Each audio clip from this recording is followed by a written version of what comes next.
Hello दोस्तों, नमस्कार। आज हम लोग देखेंगे सीटेट का प्रैक्टिस सेट। यह श्रृंखला आपको रोज़ देखने को मिलेगी। यह सीटेट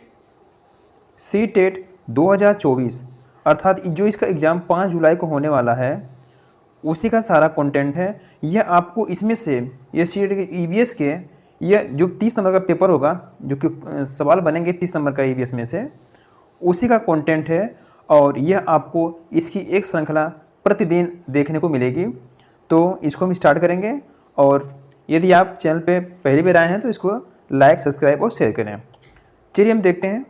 ये हमारी श्रृंखला, इसका पहला सवाल है आज का। ये ईवीएस का सवाल है। इसमें से सीटेट के पेपर में 30 नंबर का बनता है। ठीक है, देखिए शुरू करते हैं। पहला सवाल है और यह सवाल बहुत ही महत्वपूर्ण है। इन सभी सवालों को देखना अति आवश्यक है। देखिए सवाल नंबर पहला है कि नीचे दिए गए जीवों के समूह में से किनकी दृष्टि श्रेष्ठ होती है और तथा वे मनुष्यों की तुलना में 4 गुनी अधिक दूर की वस्तुओं को देख सकते हैं। तो कौन कौन है वो जो मनुष्य की तुलना में 4 गुना अधिक दूर तक देख सकते हैं? कहने का मतलब कि वह कौन से जीव हैं जो मनुष्य की तुलना में 4 गुना अधिक दूर तक वो देख सकते हैं। तो हमारे जो देखते हैं वो कौन कौन, इसका ऑप्शन देखेंगे। ऑप्शन ए क्या कह रहा है, क्या मधुमक्खी, मच्छर और तितली, क्या ये तीनों लोग देख सकते हैं क्या मनुष्य की तुलना में 4 गुना ज़्यादा? आगे देखते हैं ऑप्शन नंबर बी, बाघ, तेंदुआ और सांड। तीसरे में क्या है ऑप्शन नंबर सी, सांप, रेशम कीट और छिपकली। और चौथे में क्या है, चील, गरुड़ और गिद्ध। तो दोस्तों इसका जो सही जवाब है वो ऑप्शन नंबर डी सही है। कौन सा है? ऑप्शन नंबर डी, चील, गरुड़ और गिद्ध। यह मनुष्य की तुलना में 4 गुना अधिक तक दूरी तक देख सकते हैं। जबकि ये देखो, मधुमक्खी नहीं देख सकती है, मच्छर ये भी नहीं देख सकता है और तितली ये भी नहीं देख सकती है। अर्थात ये हमारा ऑप्शन गलत हो जाएगा।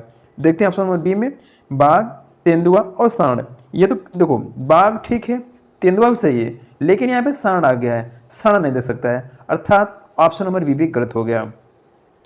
ऑप्शन सी देखते हैं, सांप, रेशम कीट और छिपकली। यह भी मनुष्य की तुलना में ये लोग बिल्कुल नहीं देख सकते हैं। बात क्या है 4 गुने की, तो क्या छिपकली देख सकती है? नहीं देख सकती। अर्थात ऑप्शन नंबर सी भी इसका गलत हो गया। और जो इसका सही जवाब है ऑप्शन नंबर डी, चील, गरुड़ और गिद्ध। यह मनुष्य की तुलना में 4 गुना अधिक दूर तक देख सकते हैं। आगे बढ़ते हैं, सवाल नंबर अगला देखिए। नीचे दिए गए खेती करने के विवरण को पढ़िए और इस ढंग की पहचान कीजिए। देखिए जिसके ढंग होते हैं ना उसको देखना है। क्या है? फसल। एक फसल को काटने के पश्चात खेत को कुछ वर्षों के लिए खाली छोड़ दिया जाता है और उसमें कुछ भी नहीं उगाया जाता है। इस भूमि में बांस या अन्य खरपतवार जो भी कुछ उग जाता है उन्हें उखाड़ा नहीं जाता, काट कर जला दिया जाता है और यह राख भूमि को उर्वरक बनाती है।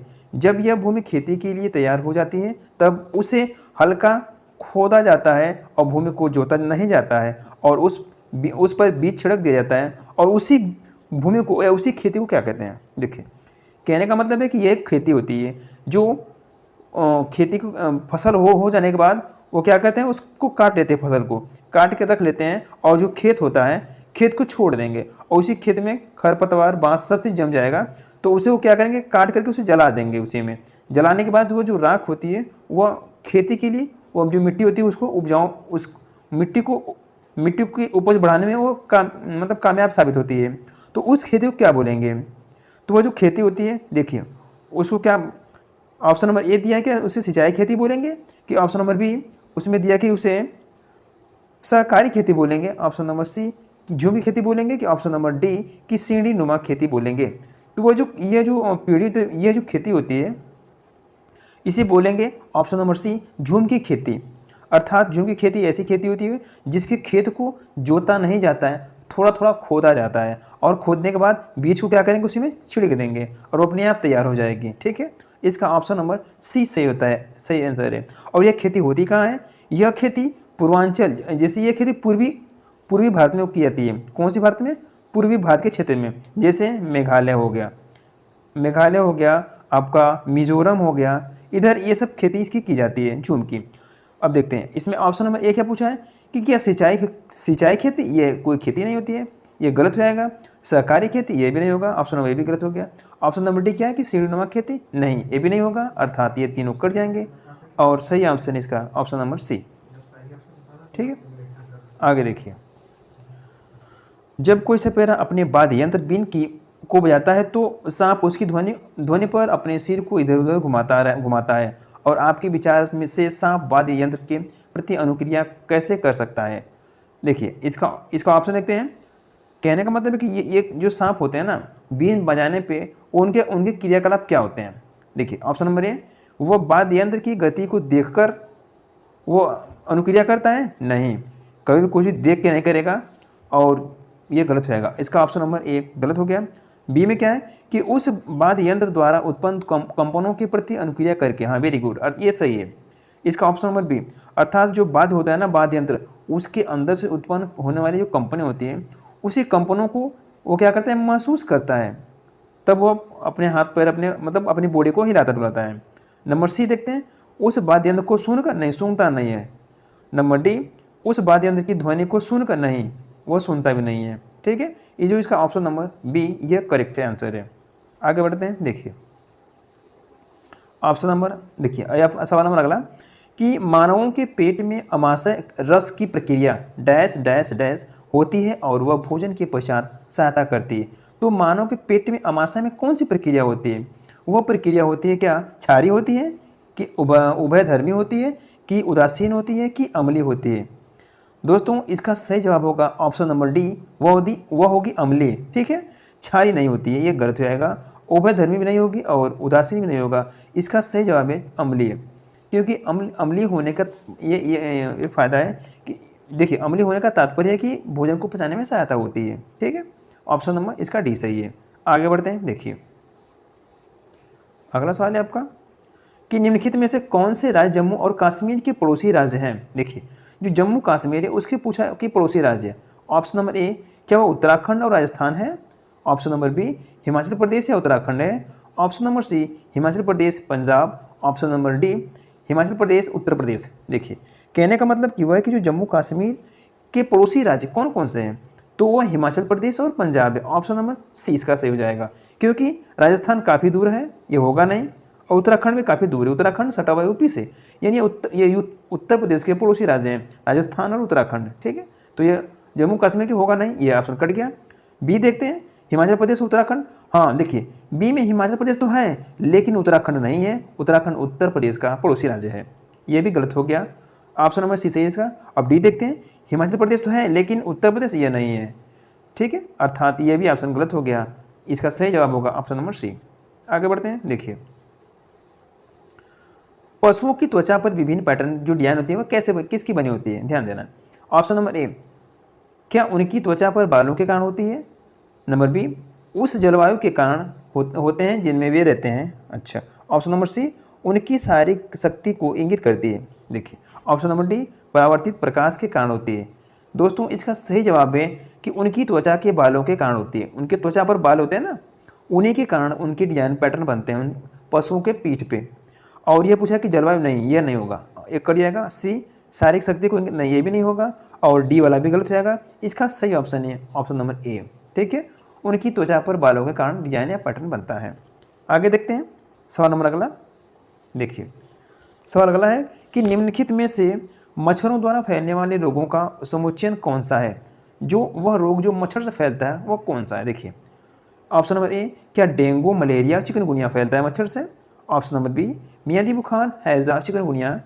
Option number C, malaria HIV और एड्स डेंगू? देखिए option number D, HIV AIDS हैजा डेंगू। अर्थात दोस्तों इसका सही जवाब होगा option number A, dengue malaria और चिकनगुनिया, ये तीनों मच्छरों से फैलने वाले रोग हैं। कभी भी मियादी बुखार हैजा चिकनगुनिया तो होता है लेकिन हैजा ये नहीं होता है मियादी बुखार, अर्थात ये कट जाएगा। मलेरिया होता है और लेकिन डेंगू भी होता है, ये HIV एड्स ये नहीं होता है, ये कट जाएगा। आगे देखते हैं, ये चीज़ फिर यहाँ पे दे रखा है, ये भी नहीं होगा, अर्थात इसका सही जवाब है ऑप्शन नंबर ए। ठीक है, आगे बढ़ते हैं। देखिए इसमें पूछा कि एक पौधा है, उसका नाम क्या है? घटपर्णी पौधा। घटपर्णी पौधा, इसे इंग्लिश में बोलते हैं निपैंथिस। कौन सा? निपैंथिस पौधा।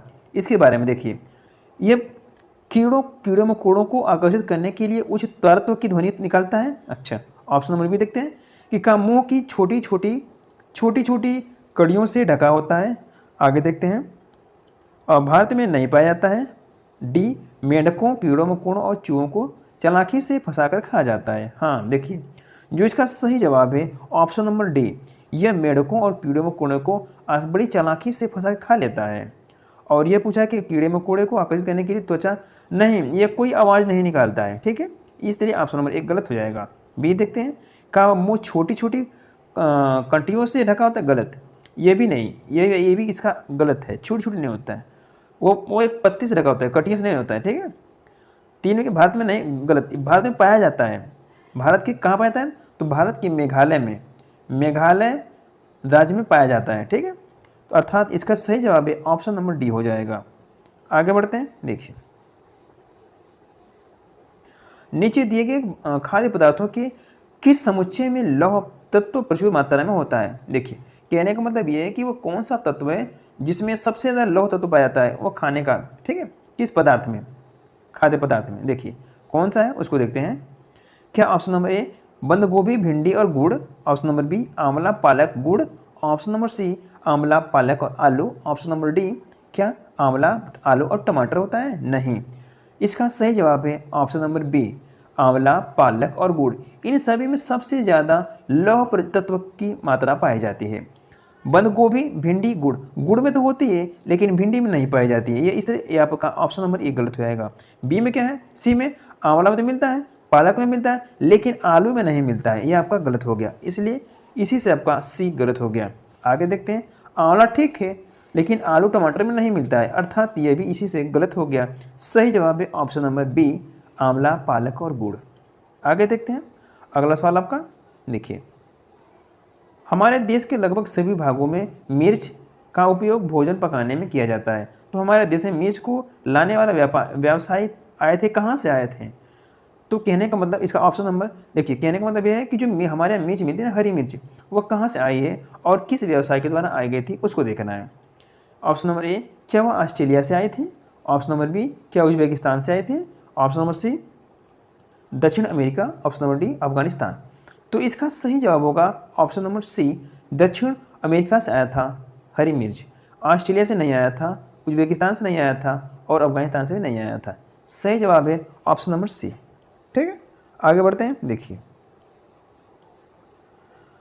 निम्नलिखित में से कौन सा पक्षी कैक्टस के पौधे के कांटों के बीच अपना घोंसला बनाता है? ध्यान देना, ऑप्शन नंबर एक, कहने का मतलब कि ये जो कैक्टस होता है ना, कैक्टस, इन कैक्टसों के बीच में एक पक्षी होता है जो अपना घोंसला बनाता है। वह कौन सा पक्षी है? तो वह पक्षी है आपका फाख्ता, ऑप्शन नंबर ए फाख्ता पक्षी, एज ऑप्शन नंबर बी शकरखोरा, ऑप्शन नंबर सी बया, ऑप्शन नंबर डी कलचीड़ी। देखिए जो पक्षी कैक्टस के अंदर जो घोंसला बनाता है वो आपका फाख्ता है। कौन सा है? फाख्ता। इसका ऑप्शन नंबर ए सही हो जाएगा। शकरखोरा नहीं बनाता, ये तो पेड़ पे लटकता हुआ घोंसला बनाता है। कलचीड़ी ये पेड़ के अंदर छेद करके उसमें घोंसला बनाती है। बया चिड़ी ये कोई चिड़ी नहीं है, ठीक है। अर्थात इसका सही जवाब है ऑप्शन नंबर ए। आगे बढ़ते हैं, देखिए अगला सवाल है आपका, किसी पशु के विषय में नीचे दिए गए विवरणों को पढ़िए और उस पशु को पहचानिए। क्या कौन सा पशु है? देखिए पहचानिए। यह भालू जैसा दिखता है परंतु भालू नहीं होता। यह एक दिन में लगभग 17 घंटे वृक्षों की शाखाओं से उल्टी लटक कर सोता है। यह जिस वृक्ष पर रहता है उसी वृक्ष की पत्तियां खाता है। यह लगभग 40 वर्षों तक जीवित रहता है। वह कौन सा जानवर है? देखिए ऑप्शन नंबर ए क्या वह स्लॉथ है, नंबर बी लंगूर है, नंबर सी चिंपैंजी है कि नंबर डी पोंडा। देखिए वह, इसका ऑप्शन नंबर ए सही है, वह स्लॉथ है। स्लॉथ एक ऐसा जानवर है जो 17 घंटे आराम करता है, बिल्कुल आलसी जानवर है, ठीक है। क्या है? बिल्कुल आलसी है। वह 17 घंटे तक सोता है, वृक्ष की शाखाओं पे उल्टे लटक के सोता है और ये पूरी जीवन वर्ष में ये क्या कहते हैं 7 से 8 ही वृक्ष पे रहता है, ठीक है। और इन्हीं की पत्तियां खा के उसी पे रहता है और इसकी जो टोटल आयु होती है यह 40 साल तक ही जीवित रहता है। कितने साल तक? 40 साल तक जीवित रहता है। तो वह कौन सा पक्षी, वह कौन सा जानवर भैया? तो वह आपका स्लॉथ हो गया, ठीक है। सबसे आलसी जानवर स्लॉथ होता है। तो दोस्तों आज के लिए इतना ही। हाँ, यदि आपको वीडियो अच्छी लगे तो इसे लाइक, सब्सक्राइब, शेयर जरूर करिएगा। एक चीज़ और, यह सीटेट जो पेपर होने वाला जुलाई का 5 जुलाई का, उसके लिए अति महत्वपूर्ण सवाल है और यह ईवीएस की क्लास आपको प्रतिदिन देखने को मिलेगी। और इसमें जितने सवाल हैं यह सभी सवाल विगत वर्षों में आए हुए सवाल हैं, सभी के सभी इंपॉर्टेंट सवाल हैं। ठीक है, तो आज के लिए इतना ही। अब आपसे अगली वीडियो मिलेंगे, तब तक के लिए।